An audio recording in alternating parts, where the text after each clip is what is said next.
Good afternoon, everyone. Welcome to episode number 22 of History for Shut-ins. The flag behind us today is the first Navy Jack used during the Revolutionary War. Today we are going to talk about the presidencies of James Polk and Zachary Taylor with issues that crossed across both administrations: Western expansion, the Mexican War, and slavery. So during his campaign, Polk voiced his opposition to protective tariffs, but not to tariffs that might provide protection for certain goods by making imports unaffordable. Remember, from the time really of the nullification crisis, protective tariffs have been an issue, especially in the South, because the South sees them as a threat. If a protective tariff is not put through, then those in the North see it as a threat on the reverse. Soon after his inauguration, Polk commissioned a study of tariff levels by his Secretary of the Treasury, Robert J. Walker. Following his nationwide survey, Walker suggested a more significant decrease in tariff rates than Polk had said he would grant, and especially in messages to New England Democrats. A bill was before Congress, despite opposition from Polk's own cabinet. After a debate largely along sectional lines, with Southerners and Westerners favoring the new tariff bill, and all but a few Northerners against the bill, the Vice President Dallas cast the tie-breaking vote in the Senate. Polk quickly signed into law what became known as the Walker Tariff. It moved rates downward towards revenue-only levels and dropped the policy of an ad valorem rate, which is basically a percentage of the value of the goods in favor of a set rate regardless of value. With his victory in the tariff debate, Polk moved to revive the Independent Treasury Act. The act established independent Treasury deposit offices separate from private or state banks to receive all government funds. The system was designed to be a long-term replacement for both the Second Bank of the United States, which had been a very contentious issue, which Andrew Jackson basically killed, and a remedy for wild speculation resulting from Jackson's policies that contributed to the major depression of the late 1830s. Whigs repealed the act as a step toward recreating an institution more similar to the Second Bank of the United States. The new independent treasury established by Polk entrusted the federal government with the exclusive management of government funds and required that disbursements be made in hard specie, that being gold or silver, or in paper backed by gold or silver. This would hopefully avoid undue speculation in Western lands as the nation grew. The Mexican War progressed too rapidly and decisively for much anti-war sentiment to gain wide support. The most substantial opposition came from New England Whigs, Christian pacifists, and anti-slavery and abolitionist Americans. What these groups had in common was not so much a rejection of a belief in manifest destiny. Rather, they objected to using military forces to spread American Republican institutions. For most opponents, the war was a transparent attempt to spread slavery into new territories, ensuring that the South would control Congress and the presidency into the future. On August 8th of 1846, Democratic Congressman from Pennsylvania, David Wilmot, introduced an amendment to an Army appropriations bill that brought slavery to a head, the issue to a head. It was known as the Wilmot Proviso. It asserted that, quote, neither slavery nor involuntary servitude shall ever exist in any part of the territory acquired from Mexico, unquote.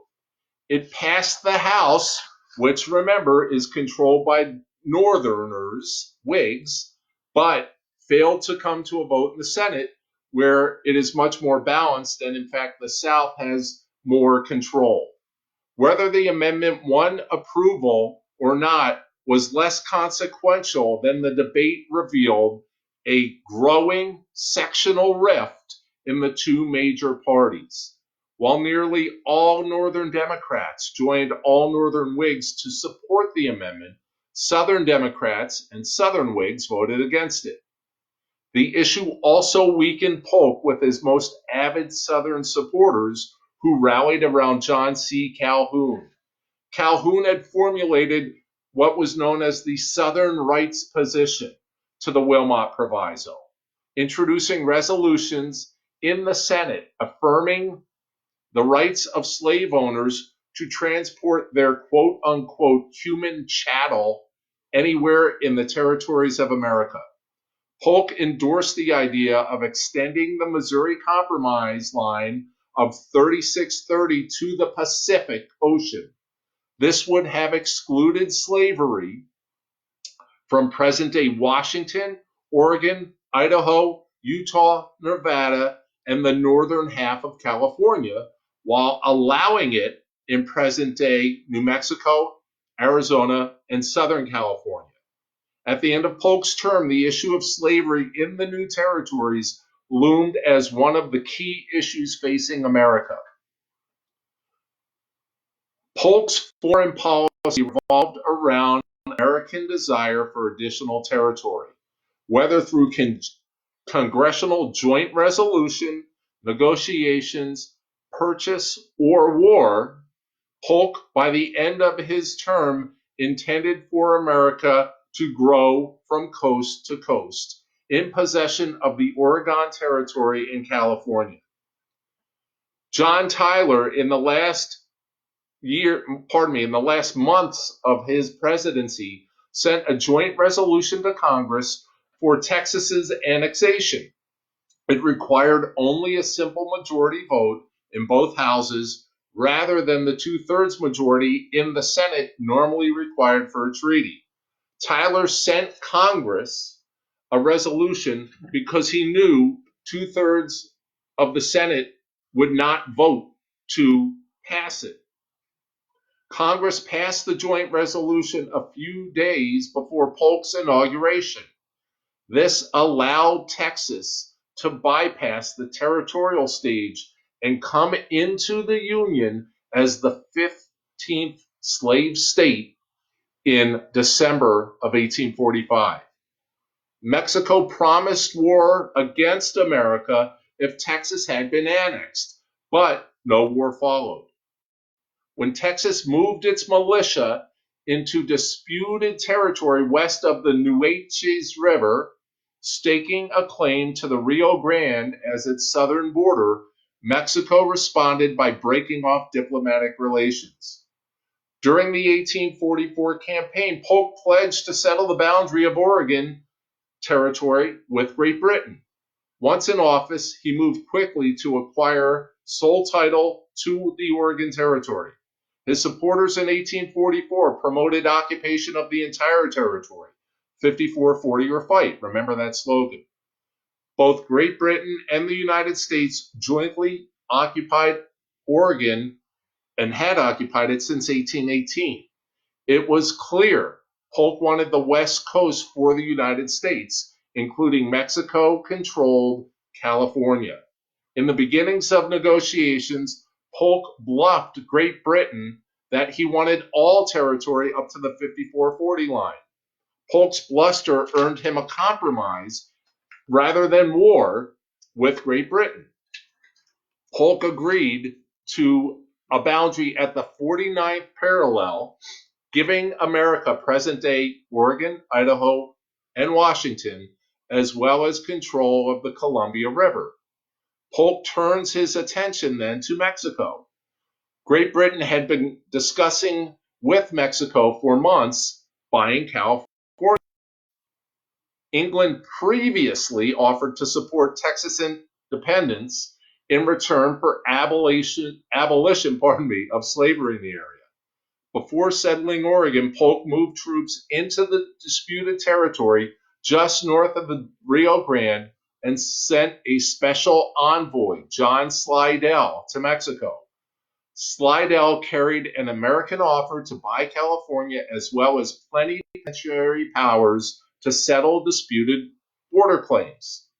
Slidell's arrival in Mexico triggered a revolt against the Mexican president, who was willing to deal with Slidell. The revolt was by Army officers who pledged recovery of the stolen Mexican province. Late in April 1846, Mexican troops crossed the Rio Grande and killed 11 American soldiers.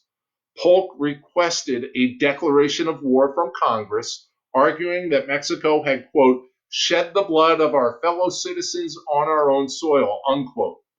On May 13, 1846, both nations were officially at war. Most Whigs opposed the war, as did Calhoun, but all remembered how America had turned on Federalists after their opposition to the War of 1812. Federalists were then seen as unpatriotic, and it was more or less the end of the Federalist Party. 14 representatives and 2 senators voted against the declaration of war. Abraham Lincoln, a first-term Whig congressman from Illinois, condemned the war as aggressive and unconstitutional, challenging Polk to take him to Texas and show him where Mexico had shed American blood. This position proved unpopular with Polk's Western constituents and figured into his decision not to run for a second term. Within 7 months, the American army defeated the larger Mexican army, on its own soil in 3 military campaigns. The first phase was conducted by General Zachary Taylor. Remember that name. He had a 4,000-man army in northern Mexico. Engaging much larger forces, Taylor, known as Old Rough and Ready, had victories at Palo Alto and Resaca de la Palma, and after being reinforced by thousands of volunteers, he captures Monterrey in September of 1846. Phase 2 of the war commenced under General Stephen Watts Kearny, who led an army of 1,500 regulars and frontiersmen west from Fort Leavenworth to Santa Fe in New Mexico, occupying it on August 18, 1846. Half of Kearny's army then fought their way through the Mexican province of Chihuahua, marching 3,000 miles to link with Taylor's army at Monterrey in the spring of 1847. The other half of Kearny's forces joined American settlers in California under command of Captain John C. Fremont, who captured Sonoma and declared California an independent republic. Their flag, displaying a grizzly bear, gave rise to the term Bear Flag Result. To this day, part of the state flag of California is a grizzly bear. The third phase of the war, in July of 1846, Polk provided safe passage into Mexico for the former Mexican Army officer who had been overthrown in an 1844 palace coup and exiled to Cuba, the infamous General Antonio Lopez de Santa Anna. He's the commander of Mexican forces at the Battle of the Alamo. He was a man hated by Texans and distrusted by Mexico. Polk was promised by Santa Anna that Santa Anna would make peace on American terms in return for a mere $30 million payoff. When Santa Anna arrived in Mexico City, the new government named him Supreme Commander of the Army and President of the Republic. He immediately raised a new army and marched north in early 1847 to attack Taylor's force at Monterey. In the meantime, Polk was increasingly worried about Taylor's popularity. Angry with Taylor for having declared an armistice without Polk's approval after capturing Monterey, Polk transferred half of Taylor's army to General-in-Chief Winfield Scott, whom Polk ordered to lead an invasion of central Mexico. Taylor, who was a Whig, met Santa Anna's 15,000-man army at Buena Vista on February 22, 1847. Taylor's 5,000 men defeated Santa Anna's army in a fierce battle marked by the courageous counterattack of a Mississippi regiment commanded by Jefferson Davis. In the Mexican War, a lot of generals and politicians from the Civil War cut their teeth and gained their battle experience. Lee, Grant, on and on and on and on and on. When news of Taylor's victory reached back home, his popularity soared, and Whigs began to see him as a possible candidate for the presidency. In a daring, unprecedented amphibious landing, Scott captured the port of Veracruz in March 1847. Then he launched a 5-month, hard-fought campaign over the 200 miles to Mexico City. Most thought it would be a disaster because Scott's army was outnumbered 3-1. It was cut off from supply bases, filled with ill-trained volunteers, and operating in unknown terrain. After bloody hand-to-hand fighting, Scott's army possessed Mexico City on September 14, 1847. Polk sent diplomat Nicholas Trist to negotiate terms of a Mexican surrender with another new government, this one having overthrown Santa Anna after his loss of Mexico City. Expansionist fever by Democrats pressured Polk to gain every possible concession from Mexico. Some called for the annexation of Mexico in its entirety, although Polk truly wanted California. Trist resisted Polk's instructions. Polk recalled him.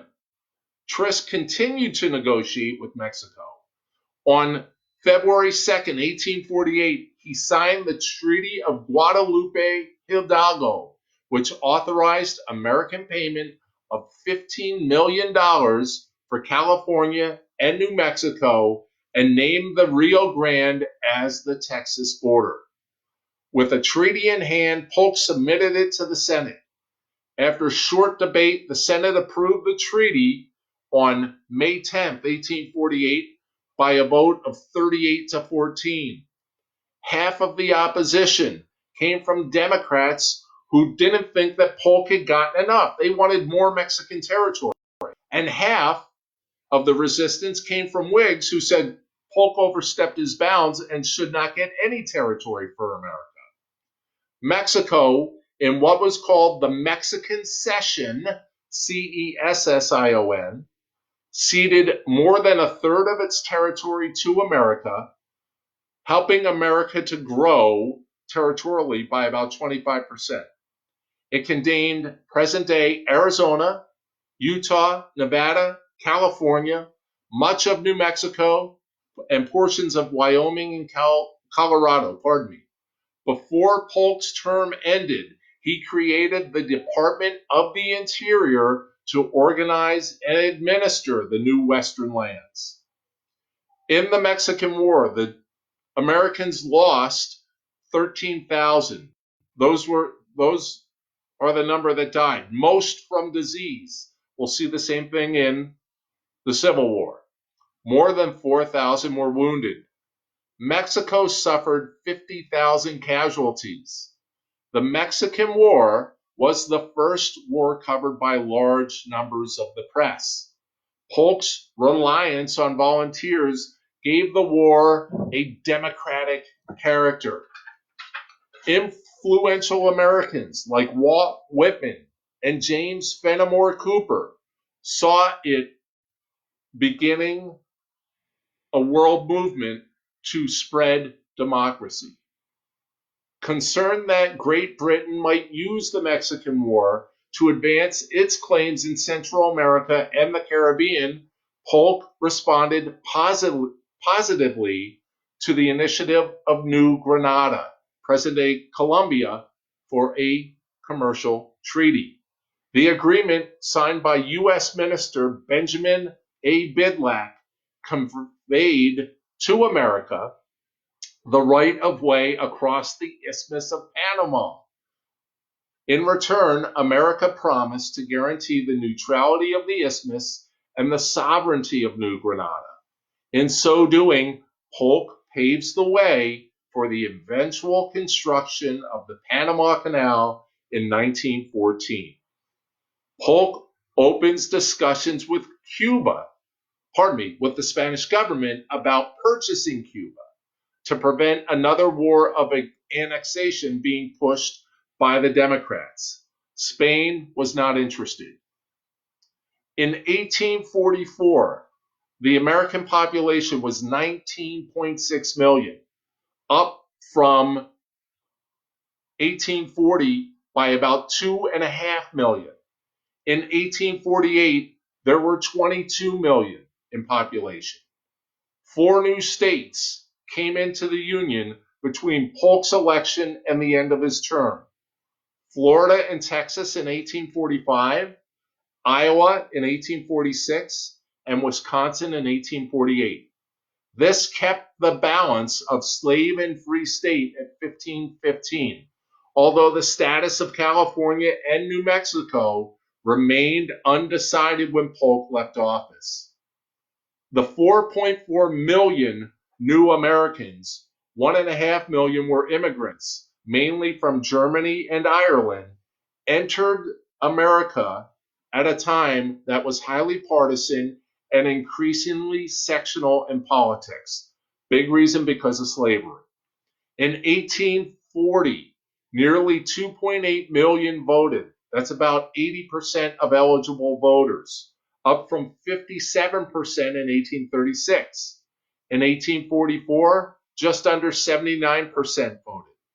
It remained in the high 70 percentile for the remainder of the century. Along with growth came greater economic changes that drove politics and partisanship. In 1845, the richest man in the United States was John Jacob Astor at $25 million. Due to the Industrial Revolution, the working class slums began to appear in every major American city, filled with immigrants as well as free black men and women. In 1845, the top 1% of the wealthiest in New York City held 50% of the total wealth. That's a growth of 10% since 1828. Cities were growing. Philadelphia had a population of 389,000 in 1850. New York City was twice as large as Philly. Mortality rates in Philly and New York City were exceedingly high. A slave born in the 1840s could expect to live longer than a person in Philly or New York City. 70% who lived in cities of Philly and New York were poor, with annual incomes of $100 or less. About 25 to 30% were middle class, with an income of $100 to $5,000 yearly. 3% earned more than $5,000. Those who remained in the country and grew cash crops could expect to be healthier and live longer. In an appeal to tenant farmers, craftsmen, and adult males living in white households, Jacksonian Democrats had worked in the 1820s and 30s to expand voting beyond property owners to include all adult white males. They did not anticipate the new urban class of unskilled workers and the growth of immigration. Democrats were nervous about how broad voting became, but did better than the Whigs in gaining votes of immigrants and factory workers. Those who prospered in cities tended to vote with the Whigs. The poor in cities tended to Democrats. Although women could not vote in the 1840s, many were involved in political activism through Christian reform movements. Nearly every church had charity groups staffed and run largely by women. The growth of public education in the North and West was accompanied by the growth of women teachers in a field dominated by men. Quick family story. When my mom's mom, out in the Midwest, my mom grew up in North Dakota, so we're now talking my mom's mom, late 1800s, early 1900s. She lives on a farm, comes home one day, tells her father that she got a job as a teacher. And her father said, well, who's going to work on the farm? Once my grandmother told my great-grandfather that she was being paid as a teacher, my great-grandfather asked my grandmother if she could get her sister a job as a teacher as well. Pretty funny. By 1850, women staffed most of the primary teaching positions in America's growing public and private elementary schools. Thousands joined Martha Washington Temperance Reform Societies, campaigning to end the drinking of hard liquor, which peaked at an average of 7 pounds per person in 1836. This was an offshoot of the Washington Temperance Society, a working class competitor to Lyman Beecher's American Temperance Society. By 1850, the consumption rate was actually cut in half, although there's nowhere to go but down from 7 gallons. Others joined the Female Moral Reform Society, which worked to eliminate prostitution by organizing charity and work opportunities for poor women and orphans. Others in the 1840s campaigned to reform horrible conditions of insane asylums, orphanages, and prisons. Some Americans embraced utopian communities and new religions as alternatives to political activism. Groups such as the Millerites, the Shakers, the Oneida community, and socialist communities appealed to thousands. Roman Catholics founded new convents and monasteries. Anti-Catholicism became a major movement of its own.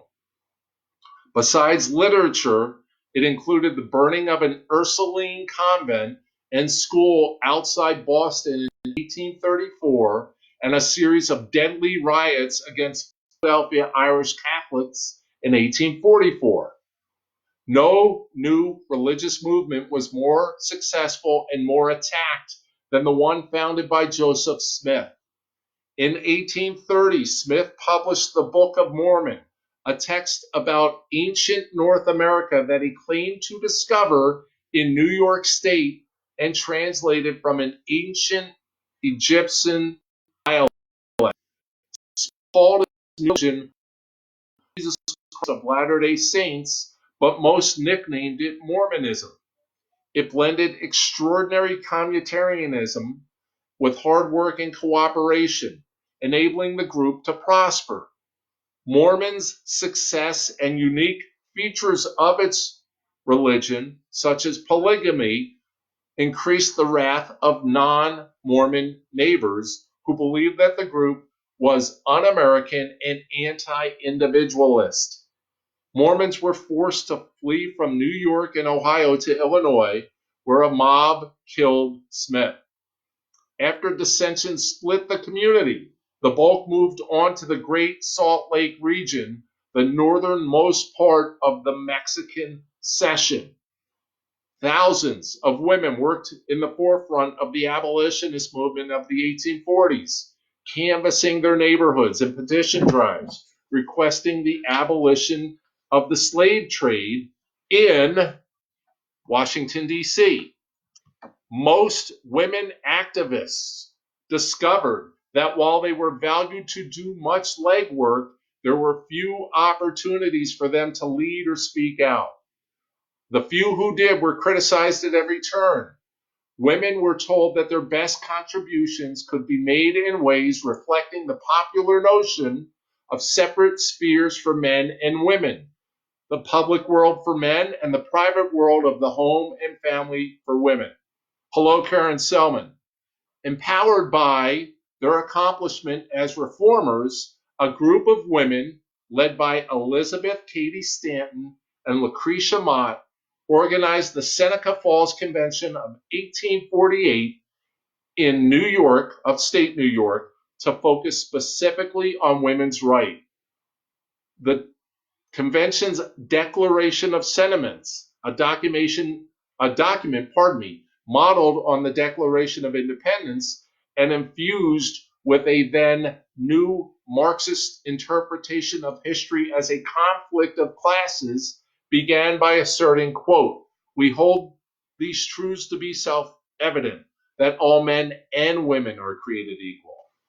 The history of mankind is a history of repeated injuries and usurpations on the part of man toward woman, having in direct object the establishment of an absolute tyranny over her," unquote. After documenting the tyranny, much like the Declaration does against the King of England, the Declaration called for women's suffrage as the best means for women to protect themselves and realize their potential equal to men. Of course, it's going to take another 70 years before this happens. The legacy of Polk's presidency is quite significant. Again, Polk's problem is that he's president between Andrew Jackson and Abraham Lincoln. Polk accomplished nearly everything that he said he wanted to accomplish as president in one term, and everything he'd promised in the Democrats' platform: acquisition of the Oregon Territory, California, and the territory of New Mexico, settlement of the Texas border dispute, decreased tariff rates, establishment of a federal depository system, and growing the strength of the executive. He kept open communications with Congress, established the Department of the Interior, spread administrative or helped to grow, an administrative press, and conducted himself as a representative of the whole people. Polk came into the presidency with a focused political agenda and a clear set of convictions. He left office the most successful president since George Washington in accomplishment of his goals. I'm certain not many Americans would be able to state that. They know that fact. Polk's critics charge that his underestimation of the Mexican War's potential for disunion over slavery and his lack of concern with modernization of America contributed greatly to the sectional crisis of 1849-50 and in the early 1850s to the fragmentation of both major parties. Critics accuse him of being too partisan to understand emotions that might erupt over the growth of slavery. He left America at the end of his term facing its greatest political and social crisis since the Revolution. That crisis, of course, would tear the nation apart between 1848 and 1860, and we're talking slavery.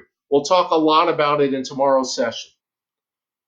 Next, Zachary Taylor. He was the most popular man in America, a hero of the Mexican-American War, at a time when America was was confronting, he was probably not the right man for the job, the issues that America was confronting. Taylor was a wealthy slave owner who held properties in Louisiana, Kentucky, and Mississippi. During his brief presidency, he died 16 months after election. His administration foundered over the question of whether the national government should permit the spread of slavery to present-day California, New Mexico, and Utah. His sudden death put the vice president, Millard Fillmore, into office. He threw his support behind the Compromise of 1850, canceling out Taylor's presidential impact. A career officer in the regular army, Taylor never revealed his politics, nor had he voted prior to 1848. With victory at Buena Vista, Old Rough and Ready as he was known, political clubs sprang up in support of Taylor's presidential candidacy. Most Southerners believed Taylor supported slavery and expansion into new territories acquired from Mexico. They also thought that he was opposed to protective tariffs and government spending for internal improvements, supporting states' rights. Whigs hoped Taylor was pro-Union, having fought in the defense of America. Taylor saw himself as an independent. He disliked Democrats' stand on the money issue. He favored a strong, sound banking system and thought that Andrew Jackson foolishly destroyed the second bank of the United States. Jackson's use of party politics to award patronage seemed dishonest and corrupt to Taylor. While he owned slaves, he thought it impractical to talk about expanding slavery into Western lands where neither cotton nor sugar could easily be grown in a plantation economy. Although Taylor did not like the Whigs' stand on the protective tariff and expensive internal improvements, he aligned himself with the Whig Party. He believed the president should not and could not use the veto unless a law was unconstitutional. Taylor also felt that the president should not interfere with Congress. A strong cabinet and collective decision-making were also important to him. These are all anti-Andrew Jackson ideas. Taylor was a strong nationalist. Because he'd seen too many killed in action during the war, he did not look favorably upon secession. He carried a personal grudge against Polk. Taylor blamed Polk for allowing General Scott to decrease his forces 50% at Buena Vista. It set Taylor up for defeat and sidetracked his growing popularity. As the 1848 party nominating conventions loomed, Taylor let it be known that he'd always been a Whig in principle, although he liked to think of himself as a Jeffersonian Democrat. With regards to slavery in the territories acquired from Mexico, Taylor's position angered Southern supporters. He hinted that if elected, he might not veto the Wilmot Proviso, which prohibited slavery in Western lands. This was in line with Taylor's belief in the Whig principle that the president should only veto legislation that clearly violates the Constitution. Taylor's position on slavery did not improve his standing with activist anti-slavery elements in the North who wanted Taylor's support of the Wilmot Proviso. Also, few abolitionists could bring themselves to vote for Taylor. He's a slave owner, right? So, relying on Taylor's national appeal as a war hero, Whigs presented Taylor as an ideal man without regard to creeds or principles and ran him without a platform. This attracted criticism left and right. Some thought that Taylor had no position, while others thought he lacked political experience and knowledge. Some believed that his military success was not enough to qualify him for the presidency. Taylor's refusal to actively campaign allowed him to stand above party politics, although supporters waged a vigorous battle for him. On November 7th, the first time that the entire American nation voted on the same day, roughly 73%, Taylor won the plurality of the popular vote, 1.36 million for him versus 1.22 million for Mr. Cass from Michigan. And Martin Van Buren, who ran again, got about 300,000 votes. Taylor's electoral vote total was 163 to Cass's 127. Despite debate of slavery's expansion, Whigs retained 90% of their 1844 vote in the North and 97% in the South, while the Democrats held on to similar numbers in the North and South. Party loyalty remained extremely strong. Taylor won principally because the Free Soil Party had taken votes from the Democrats, especially in the mid-Atlantic states. Van Buren won 120,000 votes in New York, draining votes from the Democrats and giving Taylor New York's electoral votes. Taylor won in the North and South, winning 46% and 51% of the popular vote, respectively, in those sections. Taylor's military renown and reputation for independence helped, but in the end, Whig loyalty in the North and disproportionate Democratic abstentions in the South helped him carry the day. He served 16 months in office, dying July 9th of 1850 from a severe stomach sickness. Although brief, he served at a momentous time for the presidency. Slavery in the Western territories had come to the center stage, pitting Southern radicals against extreme abolitionists. That is where we are going to stop for today. Thank you to all who joined. We will be back tomorrow at 5 p.m. If there are any questions, please leave them here and I will answer them before tomorrow's session. We will see you tomorrow. Have a good night. Thanks so much.